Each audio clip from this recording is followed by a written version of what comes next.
رانی ایراوتی کے محل میں شیران کو کوئی تکلیف نہیں تھی، لیکن اپنی فطرت کے مطابق اسے کسی محل میں آرام کرنے کی عادت نہیں تھی۔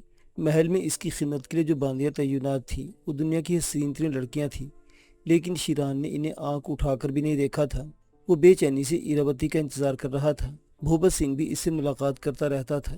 3 دن گزر گئے، پھر اس دن شیران نے بھوپت سنگھ سے کہا، رانی ایراوتی کو میری یہاں آمد کی اطلاع دی گئی ہے؟ بتا چکا ہوں کہ وہ سیر و شکار کو گئی ہیں۔ کہاں؟ یہ بتایا نہیں جا سکتا، بھوپت سنگھ نے کہا۔ شیران نے ایک نگاہ سے دیکھا اور خاموش ہو گیا۔ لیکن اس دن وہ ٹہلتا ہوا استبل میں پہنچا اور اس نے گھوڑے کے ٹرینر سے کہا، کیا رانی ایراوتی سیر و شکار کے لیے تم جیسے جوان کو ساتھ نہیں رکھتی؟ پچھلی بار ان کے ساتھ تھا، ٹرینر نے کہا۔ کوئی مخصوص جگہ ہے جہاں وہ سیر کرتی ہیں؟ ہاں، ان کی شکارگاہ ہے۔ مجھے بھی گھوڑے کی سواری کا بہت شوق ہے۔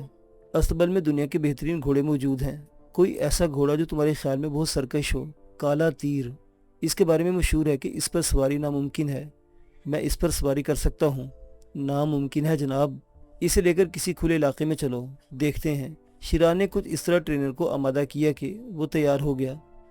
ٹرینر نے سیاہ گھوڑا ساتھ لے لیا تھا۔ آبادی سے دور ایک کھلے میدان میں شیران نے کالا تیر کی لگامیں پکڑی اور پھر اس پر سوار ہونے کی کوشش کرنے لگا۔ ابتدا میں تو دقت ہوئی، لیکن کچھ دیر کے بعد وہ گھوڑے کی پشت پر تھا۔ میرے بعد اب دوسرے آدمی ہیں جناب، جسے اس نے اپنی پشت پر برداشت کیا ہے، ٹرینر نے تعریفی لہجے میں کہا۔ رانی ایراوتی کی شکارگاہ کہاں ہے؟ یہاں سے کافی فاصلے پر ہے، مجھے وہاں لے چلو۔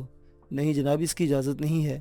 جس کام کے لیے میں کہتا ہوں اس سے کسی اور کی اجازت نہیں ہوتی، شیران نے پرغرور لہجے میں کہا۔ بھوپت سنگھ مہاراج مجھے سزا دیں گے۔ جو سزا میں تمہیں دے سکتا ہوں وہ شاید بھوپت سنگھ نہ دے سکے، شیران نے کہا۔ یہ ناممکن ہے جناب، ٹرینر نے بے بسی سے بولا۔ جس طرح گھوڑے کی سواری کو ممکن بنا دیا ہے، میں اسی طرح یہ ناممکن بھی ممکن ہو سکتا ہے، شیران نے کہا۔ حسین سبززاروں میں لگے ہوئے کیمپ میں جب ایراوتی نے ان دو سواروں کو دیکھا تو چونک پڑی۔ اس نے سوالی نگاہوں سے ٹرینر کو دیکھا۔ ٹرینر نے اسے مختصراً کہانی بتائی۔ ایراوتی نے تعجب سے شیران کو دیکھا اور آہستہ سے بولی، یہ کالے تیر پر سوار ہے؟ اس کے لہجے میں حیرت تھی۔ ہاں، اس نے اسے بھی قابو کر لیا ہے، ٹرینر نے کہا۔ اور ہمیں بھی، رانی نے آہستہ سے کہا۔ اس کی پرشوک نگاہیں شیران کا طواف کر رہی تھیں۔ اس نے شیران کی بہترین پذیرائی کی تھی، لیکن شعلہ غضب اناؤ بھوپت سنگھ کیمپ میں پہنچا تو اس نے ایراوتی کو کچھ اور ہی کہانی سنائی تھی۔ تم اطمینان رکھو، میں اس کا تجزیہ کروں گی، ایراوتی نے پراسرار لہجے میں کہا تھا۔ نعمان خان نے ایک ایک لمحے کی پلاننگ کی تھی اور نہایت جانفشانی سے اس زیر زمین بندرگاہ کی تباہی کا پروگرام بنایا تھا۔ دوسرے تمام ساتھیوں نے اس کے پروگرام سے اتفاق کیا تھا۔ نعمان کی ذات پر انہیں مکمل اعتماد تھا، ورنہ وہ تو جب پہلی بار ان غاروں میں داخل ہوئے تھے اور انہوں نے بندرگاہ دیکھی تھی، اسی وقت اپنے نامکمل وسائل سے کام لے کر اسے تباہ کرنے کی کوشش کرتے اور یقیناً اس میں ناکام رہتے۔ نعمان خان نے وقت دیکھا اور تیار ہو گیا۔ ان کا نشانہ پٹرول کے دونوں ٹینک تھے جو غار کی بائیں دیوار کے ساتھ ساتھ تھے۔ پھر اس نے گردن کا اشارہ کیا اور کوارٹرمین پھرتی سے اپنے ٹارگٹ کی طرف چل پڑا۔ اس نے ایک بڑا ٹائم بم ٹینک کے قریب رکھ دیا تھا۔ اس سے بے شمار پائپ منسلک تھے اور بندرگاہ تک گئے تھے۔ ان پائپوں کے ساتھ بم باندھے گئے۔ ہر شخص نہایت پھرتی اور مستعدی سے اپنے کام میں مصروف تھا۔ اس کے ساتھ ہی دوسری جگہوں پر بھی بم رکھے جاتے رہے تھے اور اسمتھ کو اس وقت نعمان خان کی وردیوں کی افادیت کا احساس ہوا جب اچانک غار کے ایک سوراخ سے کئی ولیشن سپاہی نکل آئے۔ اسمتھ اپنے کام میں مصروف تھا۔ اس کے ہاتھ بری طرح کانپ گئے، لیکن سپاہی اس پر ایک نگاہ ڈالتے ہوئے آگے بڑھ گئے۔ اس کی وردی کی وجہ سے کسی نے اس پر توجہ نہ دی تھی۔ جب وہ نگاہوں سے اوجھل ہو گئے تو اسمتھ کی جان میں جان آئی، لیکن بھاری بدن والا پیٹ مین اس کی طرح خوش نصیب نہیں تھا۔ وہ شاید اس پروگرام کے آخری مراحل میں تھا اور اس کے بعد انہوں نے صرف واپسی کا سفر کرنا تھا کہ دفعتاً ایک ولیشن افسر اچانک نمودار ہو کر اسے دیکھ لیا۔ چونکہ پیٹ اسلحہ کے ذخیرے کے قریب ٹائم بم رکھ کر اس کا ٹائم فکس کر رہا تھا، اس لیے ولیشن اسے نظر انداز نہ کر سکا۔ تم یہاں کیا کر رہے ہو؟ یہ الفاظ پیٹ کے کانوں کے قریب بم بن کر پھٹے۔ اس کے پاس کوئی جواب نہیں تھا، اس لیے سیدھے ہوتے پستول نکالا اور افسر پر فائر کر دیا۔ گولی نے اس کے سینے میں سوراخ کر دیا، لیکن وہ بھی جاندار تھا۔ ابلتے ہوئے خون کو نظر انداز کر کے اس نے بھی پستول نکالا اور ہارپر قریب نہ ہوتا تو پیٹ اس مہم میں کام آ گیا ہوتا۔ ہارپر نے برق رفتاری سے چھلانگ لگائی اور ولیشن افسر کی ٹانگیں پکڑتی زمین پر آ رہا۔ گولی غار کی چھت سے ٹکرائی تھی۔ ہارپر نے گرتے گرتے افسر کی کھوپڑی دوبارہ زمین سے ٹکرائی، لیکن دونوں فائروں کی آواز سن لی گئی تھی۔ چنانچہ دوسرے لمحے کئی بھاگتے ہوئے قدموں کی آوازیں سنائی دی۔ اس کے ساتھ ہی دفعتاً غاروں میں سائرنوں کی بھیانک آوازیں گونجنے لگی۔ بھاگو! نعمان خان حلق پھاڑ کر چیخا اور وہ سب بھرا مار کر نکاسی کے دروازوں کی طرف دوڑے۔ دفعتاً نعمان خان کو غارشی کا خیال آیا۔ اس کی غریبی اس کی ہدایت کے مطابق کام کر رہی تھی، لیکن جب وہ باہر بھاگا تھا تو وہ ساتھ نہیں تھی۔ اسے پلٹ کر دیکھا تو غارشی خلا میں ہاتھ پاؤں مار رہی تھی۔ وہ اپنی جگہ سے ایک قدم بھی نہیں ہل سکتی تھی۔ نعمان خان کی سمجھ میں نہیں آیا کہ اس کی کیفیت کیوں کر ہوئی۔ باہر دور اس وقت سوچنے سمجھنے کا موقع نہیں تھا۔ ٹائم بموں کے پھٹنے کے وقت میں صرف 20 منٹ باقی تھے۔ وقت تیزی سے گزر رہا تھا اور انہیں اس مختصر وقت میں طویل فاصلہ طے کر کے باہر نکلنا تھا۔ صورتحال بہت خراب ہو گئی تھی اور وہ محسوس کر رہے تھے کہ سائرنوں کی آواز کے ساتھ ہی ملیشین سپاہیوں کے بھاگنے دوڑنے کی آوازیں بڑھتی جا رہی ہیں اور وہ یقیناً انہیں اطراف میں گھیرا ڈال رہے ہیں۔ نعمان خان باز کی طرح جھپٹا اور اس نے غارشی کو پکڑ لیا۔ غارشی کے حلق سے آوازیں نکل رہی تھی۔ وہ مشکل تماموں بولی، خان میرے پاؤں مفلوج ہو گئے ہیں۔ وہ غارشی خود کو سنبھالو، آؤ آؤ۔ نعمان خان نے اس کا ہاتھ پکڑ کر بھاگتے ہوئے کہا۔ دوسرے ہاتھ میں اس نے اپنا پستول سنبھالا ہوا تھا۔ دفعتاً کئی گولیاں اس کے ارد گرد زمین سے ٹکرائی اور پتھروں کی کرچیاں اڑا اڑا کر ان کے بدن کے کھلے ہوئے حصوں میں لگیں۔ نعمان خان کے دوسرے ساتھی نے اس غار کے دوسرے حصوں میں پوزیشن سنبھال لی تھی۔ دیر تک ان کے ارد گرد گولیوں کی بوچھاڑ ہوتی رہی۔ موقع پاتے ہی نعمان خان نے ڈھلان پر چھلانگ لگا دی۔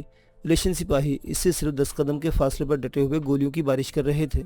نعمان خان غارشی کو سنبھالتے ہوئے مشکل تمام غار کے اندرونی حصے سے باہر نکلنے کی کوششوں میں کامیاب ہوا تھا کہ دفعتاً ایک فائر ہوا اور غارشی کے حلق سے ایک دردناک کرہ نکل گئی۔ اس کی وردی خون میں تر ہو گئی تھی۔ نعمان خان اسے سنبھالا اور دوسری گولی پھر غارشی کے سینے میں پیوست ہوئی اور نعمان خان ایک گہری سانس لے کر رہ گیا۔ اب غارشی کے لیے کچھ نہیں کیا جا سکتا تھا، لیکن اس نے حوصلہ نہیں ہارا اور اٹھ کر ایک زقند میں اس درز کے اندر جا پڑا۔ پھر اس نے پوری قوت سے اپنے ساتھیوں کو آوازیں دی۔ فائرنگ تیز ہوتی جا رہی تھی۔ اب اس نے اسٹین گن سنبھالی اور اپنے ساتھیوں کا انتظار کرنے لگا، جو ملیشین فوجیوں کی بوچھاڑ کی وجہ سے آگے بڑھنے میں دقت محسوس کر رہے تھے۔ ملیشین فوجی بری طرح چیخ رہے تھے، جو لگ رہا تھا جیسے وہ کسی سمت سے پہاڑی کے اوپر چڑھ رہے ہوں۔ نعمان خان نے اشارے سے اسمیتھ اور ہارپر کو دوسرے ڈھلان کی طرف پہنچنے کے لیے کہا۔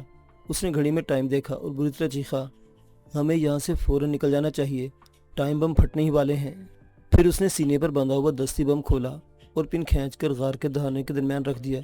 ملیشین سپاہی دہانے تک پہنچ چکے تھے۔ انہیں اسٹین گنیں، ریوالور اور دستی بم سنبھال رکھے تھے اور تیزی سے آگے بڑھ رہے تھے۔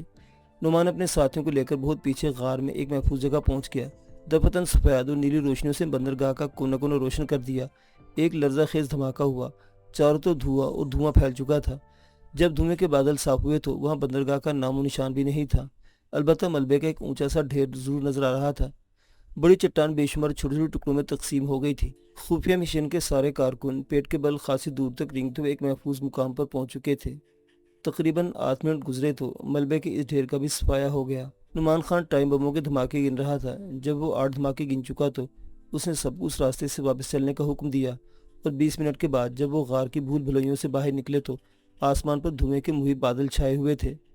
پیٹ زخمی ہو کر بے ہوش ہو چکا تھا، لیکن ہارپر اسمتھ اس کے بہترین دوست تھے، اس کے بھاری بھرکم وجود کو سنبھالے ہوئے تھے۔ نعمان خان اندازہ لگا چکا تھا کہ بندرگاہ کے ساتھ ساتھ سینکڑوں ملیشین فوجی بھی ہلاک ہوئے ہیں، لیکن وہ غارشی کو بھی کھو چکا تھا اور اس لڑکی کو اس کا دل خاصا دکھ رہا تھا، لیکن مجبوری تھی۔ پیٹ نے بھی راستے میں ہی دم توڑ دیا تھا۔ اس کی لاش کو بھی وہیں پھینک دیا گیا۔ اس وقت مزید کوئی تکلف نہیں کیا جا سکتا تھا۔ کافی دیر کے بعد وہ خستہ حالت میں کیبن تک پہنچے۔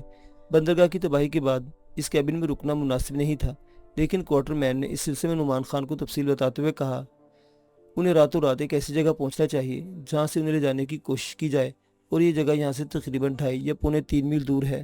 نعمان خان نے اپنے ساتھیوں کی طرف دیکھا۔ سبھی اس سفر کے لیے تیار تھے، چنانچہ وہ خود بھی چل پڑا۔